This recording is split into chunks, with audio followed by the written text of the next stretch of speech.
got for me? Put all your hands where my eyes can see. Straight buck wildin' in the place to be. Shout out to Busta Rhymes, When Disaster Strikes. That was my CD for real back then. I was like wildin' because that was, Lord, let me stop.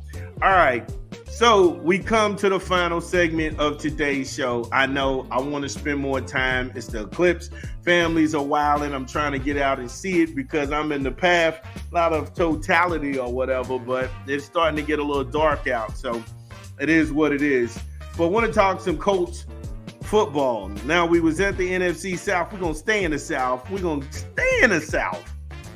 to sit up here and talk about Shane Steichen and his second year as a Colts head man. Will this be any different than last year? And that's an honest question. That's an honest question. We give Shane's coaching chops. Shane, he's had the offensive coordinator with the Philadelphia Eagles the last 2 seasons. He helped them reach a Super Bowl in 2022. He's got 13 years of coaching experience, including 12 seasons in the NFL. Like I said, he pretty much as an offense, they've ranked in the NFL and rushing yards at 153.6. The rushing touchdowns, 5,224, 57 over that time frame. Philadelphia also ranked tied for first in the fewest interceptions at 19 and third and fourth down conversion at 58.9%. Additionally, the Eagles offense set new single-season franchise records for their third down conversion percentage for back-to-back seasons. High five for Philly and everything Shane was able to do in Philly. That's his resume. It's not a bad resume. It's a very damn good resume. I'm not going to disrespect him. I'll give him his thing. He's got the coaching chops to pull it off. Okay, so what was the Colts record last year? They were 9-8, third in the AFC South, better than only the Titans in the same division. Again, I'm not looking for the second shoe to fall.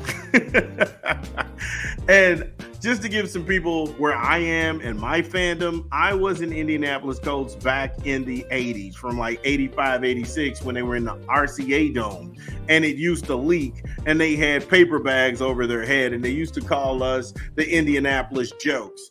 I was a fan when the guy who's coaching now in LA for the LA Chargers, he was our quarterback, and they called him Captain Comeback.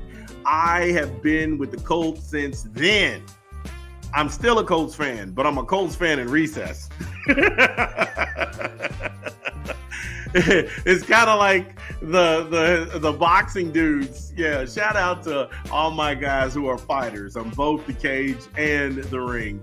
I'm kind of like a Colts fan in recess right now. I did not really care for the Matt Ryan hustle, where we took Atlanta's trash for no reason. It was a move that went nowhere. And then we hired the entire coaching staff of at that time, the San Diego Chargers. And then, shocker, they get Phillip Rivers, and then we have the same results. So I've been protesting the Indianapolis Jokes for quite some time. And I'm taking shots at my team. I deserve that. I go and pay money and go to Lucas Oil to watch those games. I know what it's like to sit in the stands and then roll my eyes because of what I'm seeing on the field. So I get to criticize because not only do I spend my money, but I also spend my time in a 2-hour drive to sit up in Indianapolis and then walk 3 blocks just to get to Lucas Oil and feel upset on a Sunday afternoon. Okay, I'm going to need to pull myself together to finish this pod. Let's take a quick 20 from another unofficial sponsor of the show. This is Big Bird and I'm stupid. I swear I don't need therapy, but drop it.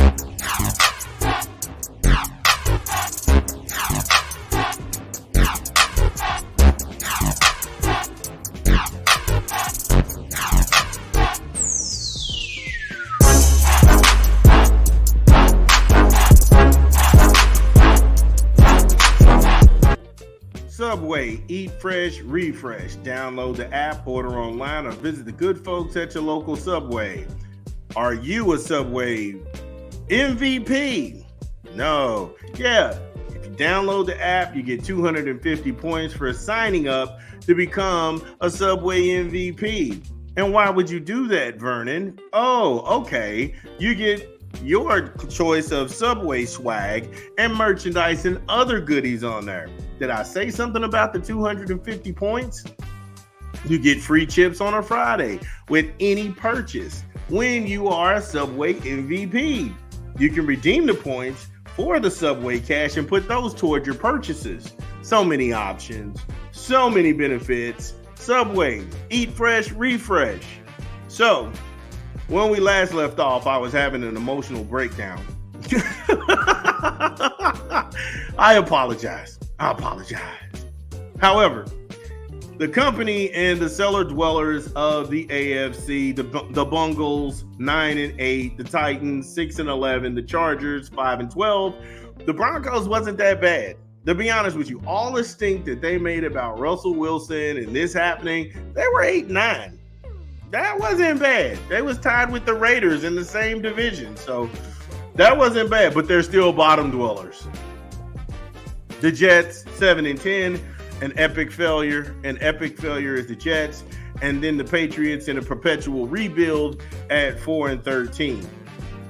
That's the company that they are in at the present moment. So what was the offense ranked in 2023? It was 16th, ranked at 1.87 points per drive and at 19th ranked in the drive success route. 2023, where the Colts averaged at gaining yards, they were 14th in that department, and worse than average at converting first downs. Oh my God.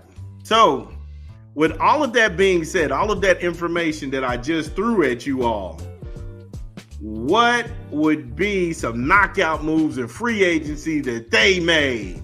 Dun, dun, dun. The Colts turned around and went after Joe Flacco. What? Joe Flacco? Yeah. Then they went after Danny Pinter. Huh? Raekwon Davis? Raekwon the chef? No. Raekwon Davis. Wait a minute. Glaciers of Ice? Wu-Tang? Raekwon? No. Raekwon Davis. Trey Sermon, the running back. Who? Trey Sermon, the running back. What? And then Ronnie Harrison. Wait a minute. Rodney Harrison, NBC Tonight. He's coming out of retirement. He's suiting up. He's going to lay some guys out and baptize them. No. Ronnie Harrison. Who? Ronnie Harrison. Okay. Trey's stat line last year, 35 carries for 160 yards, 0 touchdowns, and he averaged 4.6 yards. And signing him is a priority for the Colts. Now, do you see why I cannot stay a Colts fan? Why I am a Colts fan in recess? Because of moves like this. Nobody is hiring Joe Flacco to do anything anywhere. They bought crusty old Joe off the couch in Cleveland, and I told people Joe Flacco's going to go Joe Flacco. And he only had the privilege of playing in the same weekend as Dak Prescott. But the story became about Dak Prescott. It did not come about Joe Flacco. Because even though Dak threw 2 interceptions in that game, Dak also threw 4 touchdowns. His defense gave up on him. Joe Flacco was just bad.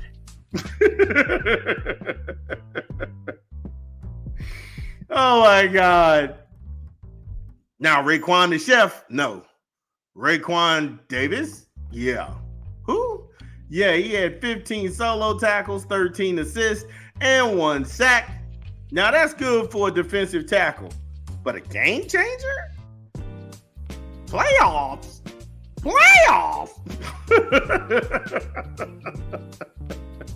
Who's in the coaching tree at this point? You got Gus Bradley as the defensive coordinator. Jim Bob Cooter, he's the offensive coordinator. And then there's Brian Masons as the special teams coordinator. Now, Bradley is in his 3rd season with the Colts as the team's defensive coordinator. He's got 34 years of experience. And they were ranked 20th overall. He's been there. They haven't had a defense worth talking about. I'm sick of reading this. So, low down dirty Shane. This is me from a Colts fan since the 80s, almost 30 years being in my Colt fandom. You got to do something, baby. In the great words of 50 Cent, you got to do something, baby. Because I'm not making the trip to go to Indianapolis and sit up for 2 hours and be upset on a Sunday afternoon because of all of the stupidity and the bad decision makings and nobody really doing blockbuster things and trying to go after the greatest talent to put back in that good city. And I'm not saying anything that people all over Indianapolis and Indiana aren't saying. So get it together. We're in the market to get Indiana games here, but they don't. They show us Baltimore games. They used to show Cincinnati back before Cincinnati. The Bungles went bungles and pretty much hung Joe. They got Burrow out there to die. However, he's getting murked for free. Now they're just showing us Baltimore games every Sunday. You only get Colts games if they play somebody good. It's up to you all to change this. It's up to you all to change this.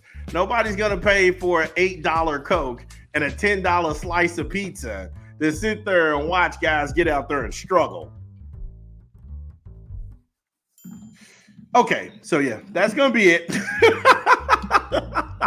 I feel everything coming down on me right now. Like I'm about to have one of those breakdowns, but this has been so much fun. This has been so much fun. Shout out to everybody who subscribed to the show.